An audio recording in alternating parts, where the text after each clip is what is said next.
Meu nome é Priscila, sou uma das coordenadoras e bailarina do grupo de dança do ventre Gadak, de Várzea Paulista. E nós queremos apresentar nessa série de 6 vídeos um pouco da história da dança do ventre, alguns movimentos básicos e micro performances por vídeo. Esses vídeos fazem parte de um projeto contemplado pela Lei Aldir Blanc 14.017, de 29 de junho de 2020. Não pretendemos nos aprofundar em nenhum assunto aqui abordado, simplesmente queremos mostrar como é grande o mundo da dança do ventre. Mas, tudo que será falado sobre a história da dança do ventre é resultado de pesquisa em sites, documentários e literatura referente à dança do ventre, depoimento de pessoas da dança e todas as informações elas foram cruzadas para descartar conteúdo incorreto. As referências estão no final do vídeo. Esse é o vídeo 1. Aqui nós vamos falar sobre a origem da dança do ventre, até mais ou menos o início do século XIX. Vamos ver os primeiros movimentos de dança e encerraremos com a apresentação da aluna Viviane, interpretando as antigas bailarinas Gauase.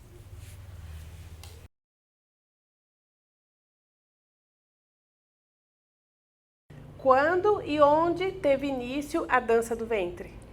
Não existe uma data nem lugar exato. O que se sabe é que vários povos da antiguidade praticavam um tipo de dança semelhante à dança do ventre, com movimentos abdominais e de quadril. Que povos eram estes? Povos que viveram entre 7 a 5 mil anos antes de Cristo, como os sumérios, mesopotâmicos, babilônicos, persas, indianos, gregos e principalmente os egípcios. Por que principalmente os egípcios? Porque foi onde a dança do ventre mais se desenvolveu. E o Egito foi o país que adotou a dança do ventre como patrimônio cultural. E o Egito é a nossa referência na dança do ventre até hoje. A dança do ventre sempre foi como é hoje?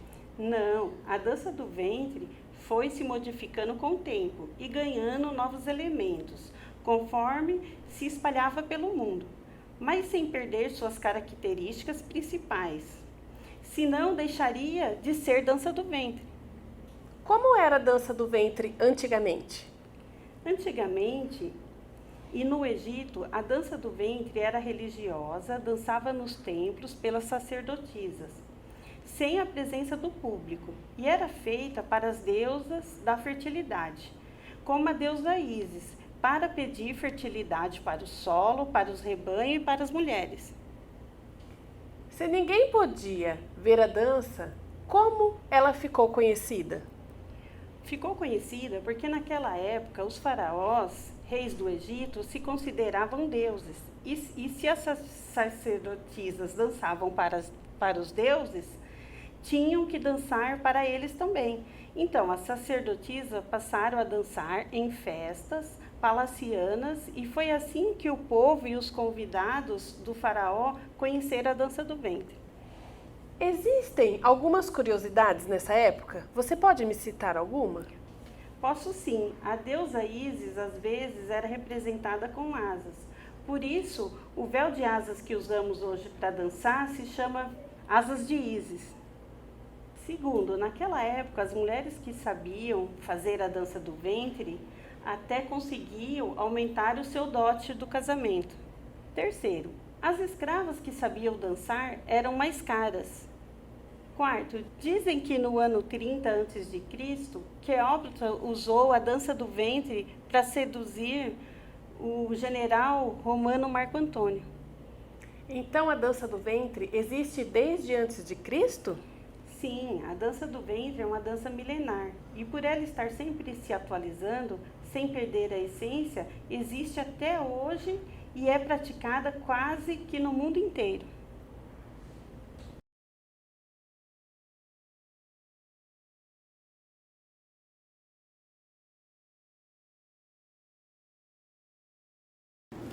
Karen, como a dança do ventre foi parar nos haréns? Entre os anos de 1500 e 1800, os turcos otomanos invadiram o Egito e os sultões trouxeram os haréns, que era um lugar no palácio ou nas casas onde só as mulheres poderiam frequentar. Ou seja, um lugar para as esposas, as filhas, as irmãs, as concubinas e as odaliscas. E nesse harém, elas trocavam as experiências. Elas dançavam, elas cantavam, elas podiam cuidar das crianças. Os filhos, homens, poderiam ficar até 14 anos nos haréns. Então era um lugar só para as mulheres.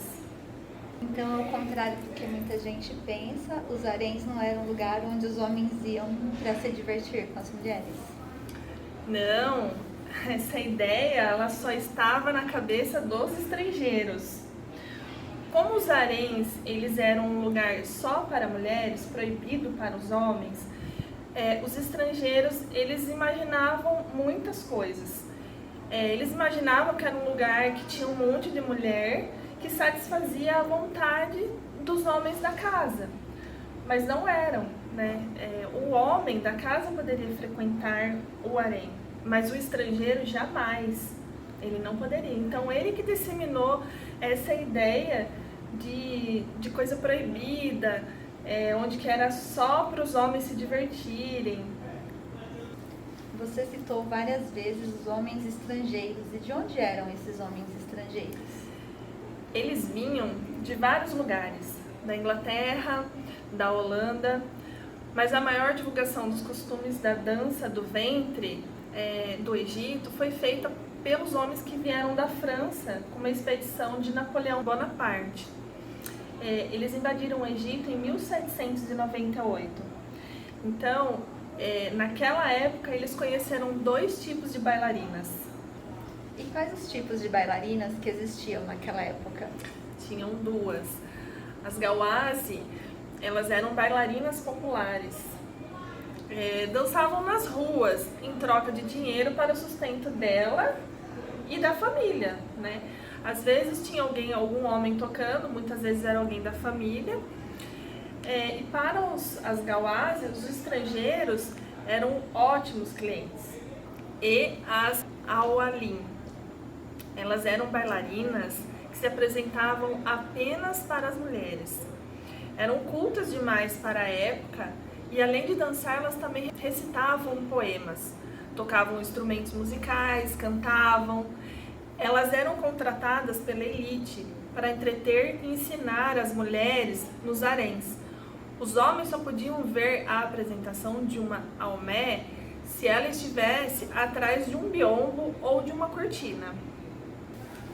Por que muita gente relaciona a dança do ventre com a prostituição?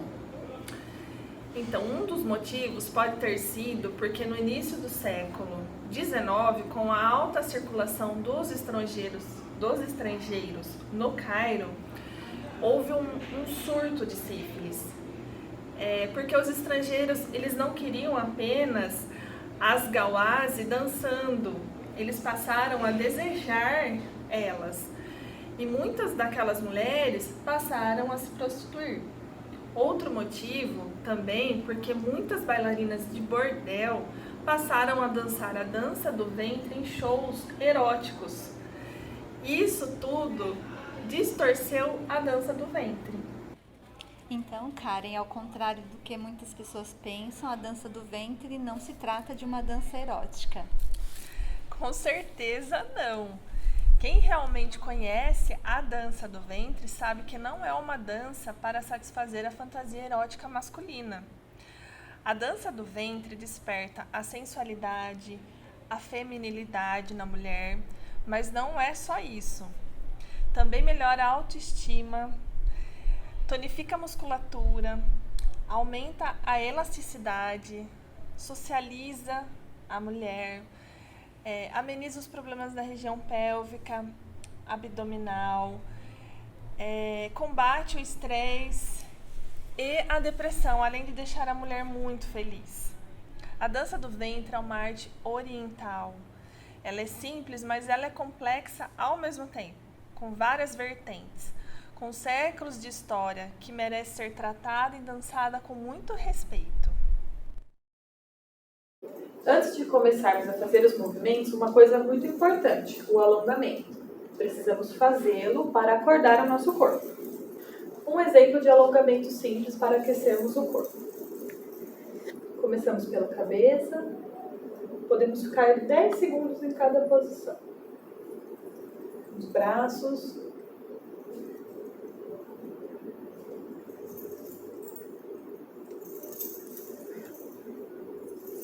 cintura, as pernas,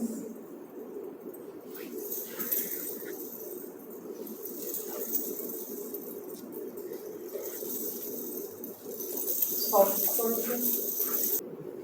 Segunda dica muito importante: para melhorar a sua postura e proteger a sua coluna, antes de fazer os movimentos, você deve encaixar o quadril. Sim. Agora nós vamos começar com os movimentos básicos do vídeo 1, que serão batida de quadril para cima, batida de quadril para baixo e o 8+. Vamos começar com a batida de quadril para cima. Então a gente vai se posicionar um pé à frente, na ponta, o máximo que a gente conseguir, e esse pé fica parado, a gente não pode movimentar ele. Então não pode acontecer isso. O pé tem que ficar paradinho. O movimento é no quadril. Então a gente segura o restante do corpo e foca no nosso quadril. Conforme eu fizer o movimento, o meu lenço, vocês vão reparar que as pedrinhas elas vão para cima, o que indica que o movimento está sendo para cima. A força do quadril é para cima. Então a gente segura tudo e força ele para cima. Assim.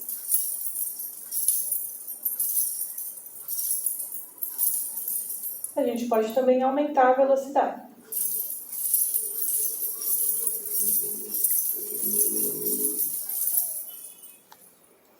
As batidas, elas têm algumas variações.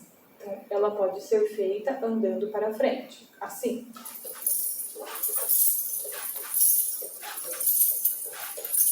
Também andando para trás.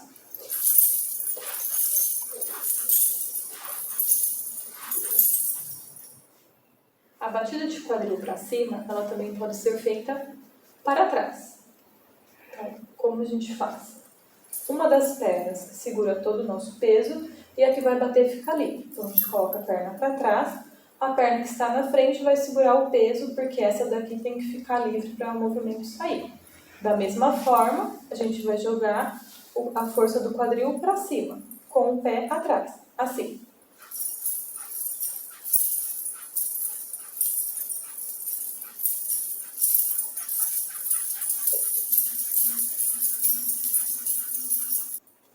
Agora vou fazer de costa para vermos como fica.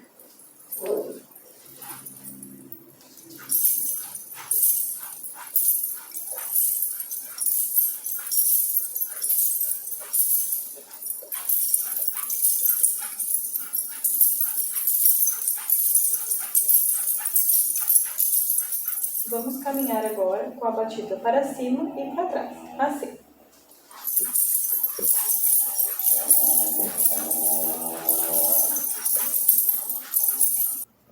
Podemos fazer também a batida de quadril para cima, para frente e para trás. Uma das pernas segura o peso e a outra perna que vai ser feito o movimento, ela vai para frente e para trás, focando sempre que a força do quadril é para cima, assim.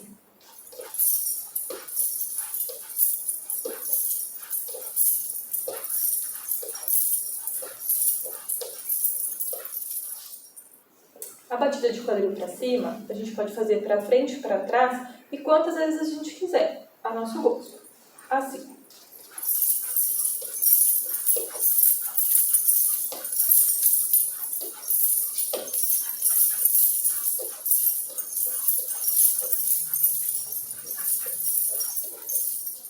Vamos agora para o segundo movimento, a batida de quadril para baixo, que também é chamada de básico egípcio.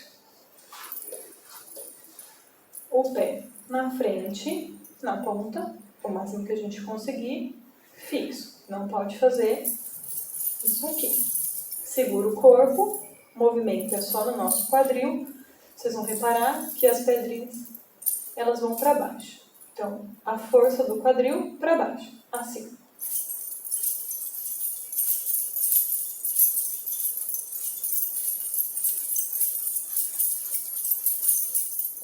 Vamos agora para o terceiro movimento, o 8 maio.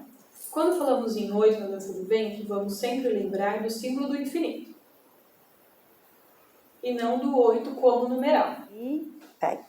Vamos começar então o 8 maio. Para fazê-lo, uma das pernas vai segurar o peso enquanto a outra faz o movimento. E depois ao contrário. Então, vamos começar com a perna esquerda, então a direita que segura o peso. Para começar serão 4 movimentos para um lado e depois vamos repeti-los para o outro, para que forme o movimento completo do nosso 8 maio. Começamos então para cima, projetamos para o lado, para baixo e puxamos para retornar à posição inicial. Então, para cima, projeta para o lado, para baixo, retorna à posição inicial. 1, 2, 3, 4. Para o outro lado, da mesma forma. O peso está nessa perna, vamos começar o movimento com essa. Para cima, projeta para o lado, para baixo, retorna à posição inicial.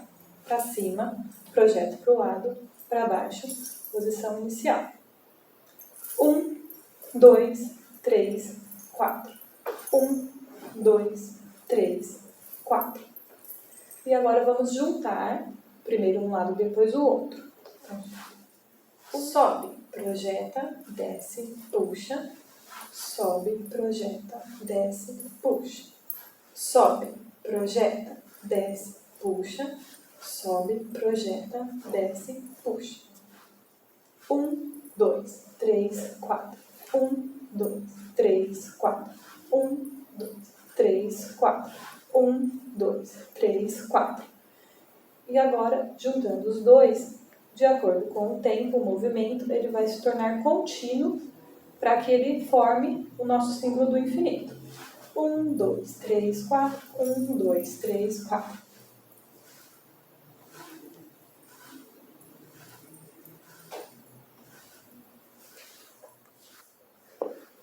Vamos ver como fica se juntarmos os 3 movimentos que aprendemos hoje?